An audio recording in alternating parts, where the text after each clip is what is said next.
All right, y'all, finishing up the second set of prelims. We got Randy Brown and Khaos Williams. And, there's something about this fight that just, it screams pick'em, man. And the reason why is the balance of power, right?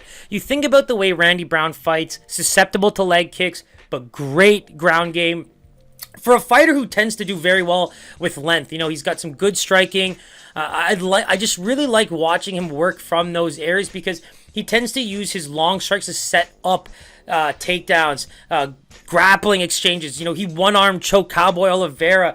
Things like that is what makes Randy Brown so exciting, and you're finally seeing him come into his own. Now, the one fight that I want to bring up here is the Vincent Luque fight. If there's areas that I've seen Randy Brown struggle, it's guys who are not afraid to be in the pocket and throw some big bombs. Randy Brown does have a susceptible chin, but he's got footwork. He rolls with punches well. He's been able to eat some big shots from some very heavy-handed fighters, and he tends to survive a little bit, but then you get guys like the Vincent Luques who pretty much can put anybody out on a good day or a bad day.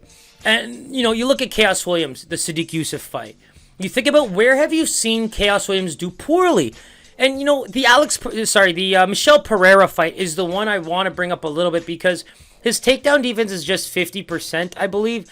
And a lot of it has to do with the fact that he's defended 2 takedowns over the course of his career, but Michel Pereira took him down twice on 2 attempts. And so I don't think that's the most obvious way of judging someone's takedown ability / takedown defense ability, but that's where Khaos Williams' attention needs to be the most. Avoid the ground game. Keep this fight standing. Because if there's one thing you notice about Khaos Williams is the cardio is intact.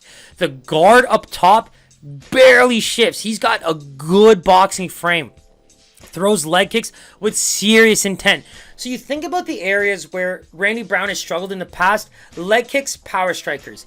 So unless he can get this fight to the ground, if he has to deal with Khaos Williams' leg kicks, power striking, body work, like those are the areas where I just find Randy's always had issues. And at the end of the day, if he can't get a takedown, I think this is a very tough fight for him. And so, can I see Khaos Williams losing by submission? Potentially. But you've also seen him be one of those guys that the just get up technique where you just haven't seen him spend too much time on his back. You haven't seen him give up too many disadvantageous positions, let alone just be on his back and waiting for submissions to get out of. I think that's one area where you see him improve after the Pereira fight. And just like I said, man, the cardio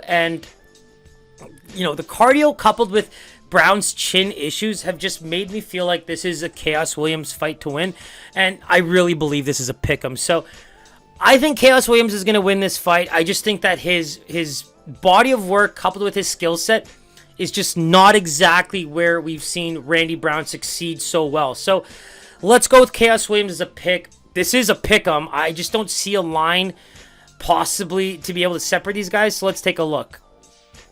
All right. Williams opens the plus 105 dog, but now, guys, minus 115 to minus 110 across the board.